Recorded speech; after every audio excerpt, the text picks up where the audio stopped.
Hi everybody, we're Hi. from the blog LeffeLovesDestrua, and we requested that you guys send us some questions that we can answer in a video.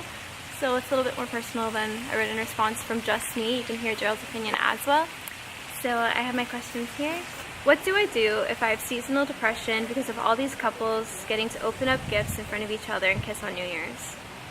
I guess we're a little bit late with answering this one, but what do you think? Kind of a tough question to answer. If you're asking for advice on how to be not depressed and like how to get yourself out of it, I mean, it's dependent on you. Like, I can't really tell you how not to be depressed and how just to accept the fact that you can't be with the person you want to be with on those 2 days, right? So, for that, it sucks. I know it sucks. Unfortunately, for us, we haven't had to deal with that, but, I'd be pretty bummed and pretty depressed if I couldn't. Her stepbrother had to deal with that when we were opening presents and spending time together on Christmas Day. His girlfriend couldn't be there because her parents are like super crazy, and she's probably going to watch this video and laugh. And, he was upset and depressed and laying in bed the entire time. Yeah, he slept the whole night. He didn't even come downstairs. It sucks. It really does. There's nothing really you can do about it, right? You can try and surround yourself with friends and family that are there and try and make the best of it, but at the end of the day, the situation sucks. Yeah, like something that we did for my stepbrother and even for his girlfriend to sort of make the situation less sad is that we Skyped her. So when we opened up our presents, we put her on Skype on my laptop, and then she got to be there with us while we were opening up presents.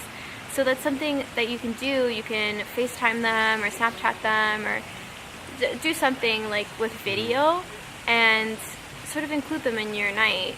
So they don't have to necessarily be there, but they can still be there. Do the same thing you always do. Skype them. Blow some kisses. What's next? Are either of you friends with your exes, and how do you feel about that issue? We both are. Though we don't really talk to them that often. Yeah. I mean, like, some exes we don't talk to, other ones we do. We're on good terms with some. Doesn't really matter. We're just friends at this point. Yeah. Like, I feel like one of my exes might be like a little bit different than like his situation. Like, I have an ex that's sort of like a family friend. So whenever he's back in Canada, me, him, and my mom will go out for dinner, which sounds really weird to a lot of people, but I grew up with him and my mom saw him grow up, and we're like so platonic that like he's almost like my older brother. He's a little bit older than me. And that's really weird. I know that's weird, but like calm down, Lannister. It's not incest. Yeah. But anyways, like, he's just a family friend. Like, there's no romantic kind of whatever. And for him, yeah, most of your exes you don't speak to. I don't talk to like 99% of my exes because every now and then there's one that like, we'll catch up together with, but yeah, that's different. it's like once a year and that's kind of it. Yeah, it is once a year. Even with the ex that I was talking about, I see him once a year and we talk like twice a year. So like it's not a consistent thing. I think if you're talking to your ex like every single day, that's a little bit weird. Yeah, at that point that's questionable. But it also depends on the situation. Like, there's so many things that go into that. Let's see. Okay, no, this one's from Rusty's wife. So Den, if you're seeing this, if you're watching our video, hello. She says, this is for me. Why do you hate freedom? Obviously you live in Canadaland and they hate freedom there, and you pulled someone away from the sweet bosom of freedom. So then why do you hate, why? Freedom equals apple pie? P.S. Why did you make him shave? So I think that's a real question. Why did I make you shave? Well, you didn't. I was going to shave anyway. I actually had like a full-on beard. My dad made a comment about it and it was hilarious. He told you looked dirty. Yeah, her family doesn't appreciate beards. No, we're a no beard zone. There's nothing wrong with beards. It's just like my nonna doesn't really like it, and my dad thinks it makes you look scruffy and unkept. Yeah, but my beard was kept, so. Yeah, I like his beard. I like him both ways, but I knew that my family wouldn't like it, so I just would have mentioned it. I was like, hey, when are you gonna shave? And he's like, oh, I was gonna shave anyway. So I didn't make it. And as you can see, I haven't shaved in a few days since we've gotten back. Mr. Scruff. Do you really consider that there is no end to the honeymoon part when you are in an LDR? How much are you both talking to each other every day? So I'll answer this first part because I know what this is regarding to. So somebody asked me a Tumblr question a few weeks ago asking like if the honeymoon phase ever ends, and I said that like yes and no. I said every time you see each other sort of like a honeymoon kind of thing because it's exciting and it's not necessarily new, but like I don't know, it's a trip, it's a vacation. You're traveling to a different country or to a different city, and it's exciting every single time, and that's why I think it's like a honeymoon thing. You're always really happy to see each other, and it's full of kisses and hugs and being super affectionate. At least for the first few days. You went to the second part, so how much are you both talking to each other every day, virtually? I mean, virtually, our situation's a little different. Yeah, we're a little bit privileged in our... Yeah, so we can talk to each other every day, and we do, but we kind of like take it a step further, and this is going to sound weird, but I think we've mentioned this in the past. We're psychos. But we actually leave our Skype call on, like, running night and day, right? So even if the other one's not there, the Skype call is still on, so it's kind of like we're not that far away, right? Yeah. I don't know. It works for us. Both of us are a little bit needy, but like not needy at the same time. So we like knowing that the other person is there, so that's why we leave Skype on. But we're not necessarily talking all the time or like doing something together. We're just like there.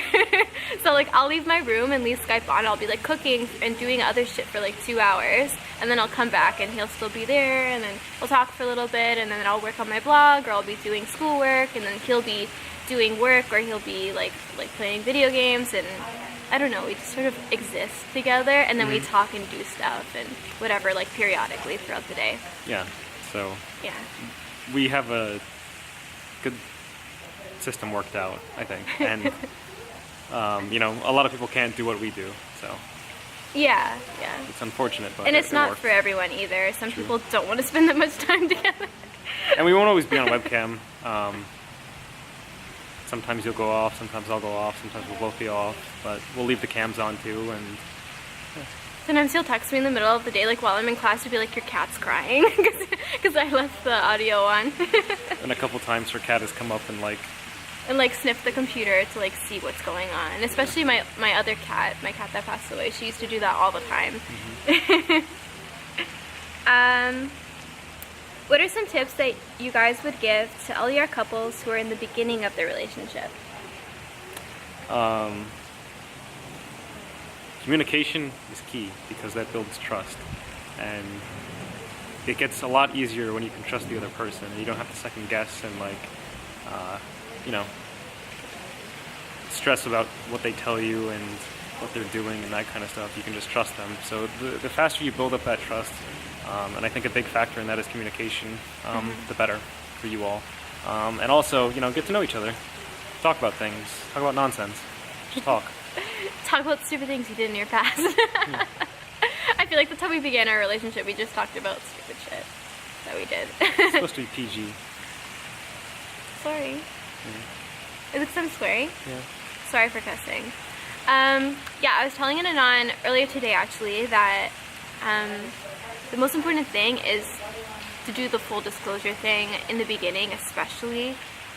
Tell your partner where you're going, who you're hanging out with, like what you guys are doing together. And I know that sounds super crazy to some people, but like they might be in a different country than you. They have no idea what you're up to, what you're doing, and like if you're trying to trust somebody and trust that they're not going to cheat on you, because I know so many people are scared of the cheating thing in an LDR, you have to do the full disclosure thing. And then maybe after a month, or even after a few weeks maybe, you'll start to trust your partner, and your partner will start to trust you, and then you don't have to do that anymore. So yeah, but there's no harm in asking. I know some people are scared to even ask the rest of, like, who are you hanging out with, like what are you up to? Like, it's not a stalkery kind of thing. And your partner shouldn't take it like that. Yeah, I mean, like, you're not trying to be overbearing, you just want to know what they're up to, because you don't get to spend time with them. And yep. Anyways, that's how you build up the trust thing. Well, it's my number one tip to build up the trust thing. Other people may disagree, but it's worked for us and it's worked for other couples, so And play games together too. And like, you know, just do as much as you can together online. I know it's difficult, but like Tammy and I watch shows together, and we play games together. And like I invited her into like different groups that I have online with my online friends, so that she can get to know them and they get to know her, and she can interact with them. You know, stuff like that. Yeah, which is a good way to like make your partner feel included in your life, even though they're not like directly there. Like, it was a huge thing for me when he added me. Like, I call it the guy chat, which is like his big chat of like guy friends that he games with, or not even just guy friends, but like guy and girl friends that they all play like lots of games together, and we've known each other for years, and yeah, so it's sort of like being added into the family, like knowing like I'm really serious about this girl and this is who she is, and I want you guys to be nice to her and be friends with her because she's going to be around for a while. So I hope you guys enjoyed watching this video. We hope that our advice was helpful, and it was nice seeing Gerald's perspective too rather than just mine, because I know you guys might be bored with just hearing my own voice. I get bored hearing myself. I would live with myself the whole day. So this is 2 parts, so if you're watching this, make sure you watch both parts, so we didn't skip any of the questions. So if you didn't hear it in this part, then it was in the other part. And yeah, I'm going to use this outro literally for both videos, so enjoy that. You can skip it in the second video you watch. Yeah, so we'll see you guys around, and yeah, later, bye.